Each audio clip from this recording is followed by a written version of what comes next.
2012 সালে মেয়াদ শেষ হয়ে গেছে। 31/8/13 সালে বয়স তো 1 বছরের বেশি না ভাই, সেটি তাহলে এই অপরাধ আপনি করেই যাবেন, এই তো 1 2 3 4 5 6 7 8 18 19 20 21 22 23 24 25 26 27 49 50 51 52 53 প্যাকেট আর একটা 54 প্যাকেট ওষুধ পাওয়া গেল 10 মিনিটের মধ্যে। একই সাথে খাবারের আইটেম দেখেন 24 মেয়াদ শেষ। আপনার এগুলো তো মেয়াদ উত্তীর্ণ গুলো আপনার আলাদা ভাবে নাই, আপনি আলাদা এটা যা আছে সব মেয়াদ উত্তীর্ণ। এখানকার সব মেয়াদ উত্তীর্ণ। 25 মানে মেয়াদ শেষ হওয়ার পথে।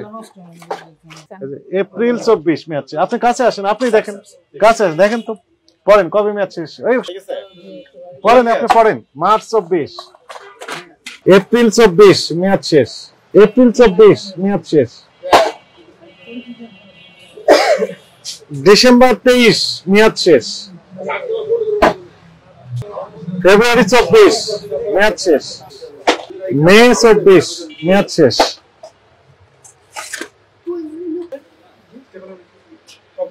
অক্টোবর 24 মেয়াদ শেষ,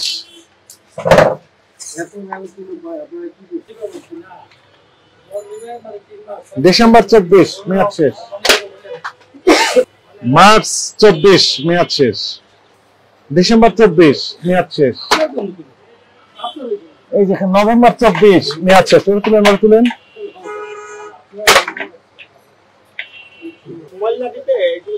এই যে ডিসেম্বর 24 মেয়াদ শেষ, বক্স ভর্তি ওষুধ, সেপ্টেম্বর 24 মেয়াদ শেষ। এটা মানে অ্যান্টিবায়োটিক, এটা অ্যান্টিবায়োটিক না, অ্যান্টিবায়োটিক। এটা কি, এটা কি আছে এর ভিতর? হ্যাঁ, এটা মেয়াদ শেষ হয়েছে কবে? 2012 সালে মেয়াদ শেষ হয়ে গেছে। 31/8/13 সালে বয়স তো 1 বছরের বেশি না ভাই, সেটি 13 সালে মেয়াদ শেষ। কত সালে? 13 সালে। 2013 সালে। এটি কত সাল?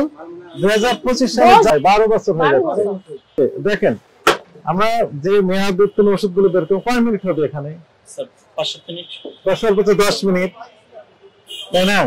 আমরা কত প্যাকেট মেয়াদ উত্তীর্ণ ওষুধ বের করলাম এটা আমরা একটু দেখেন, আপনার সম্মুখে দেখি। 1 2 3 4 5 6 7 8 18 19 20 21 22 23 24 25 26 27 49 50 51 52 53 প্যাকেট আর একটা 54 প্যাকেট ওষুধ পাওয়া গেল 10 মিনিটের মধ্যে। একই সাথে খাবারের আইটেম দেখেন 1 2 3 4 5 6 13 14 15 16 প্যাকেট বা বক্স খাবার মেয়াদ উত্তীর্ণ হয়েছে। আর এখানে ওষুধ পেলাম কত বক্স? 54 প্যাকেট, 54 প্যাকেট মেয়াদ উত্তীর্ণ ওষুধ আর 16 বক্স মেয়াদ উত্তীর্ণ খাবারের আইটেম পাওয়া গেল। অপরাধ হয়েছে, তাহলে এই অপরাধ আপনি করেই যাবেন, এই তো? কি করবেন এখন থেকে? 2013 সালে মেয়াদ শেষ হলো, আজকে 2025 সালের জানুয়ারি 15 তারিখ। আপনার বক্তব্য কি বলেন? কঠিন ভাবে মানে তদারকি করা উচিত আমাদের। আর আপনাদের কি বলে, দায়িত্বহীনতা, চরম দায়িত্বহীনতার পরিচয় দিয়েছেন। সতর্কতামূলক ভাবে 50,000 টাকা জরিমানা আরোপ করা হলো এই প্রতিষ্ঠানটিকে এবং 7 দিনের জন্য বন্ধ ঘোষণা করা হলো।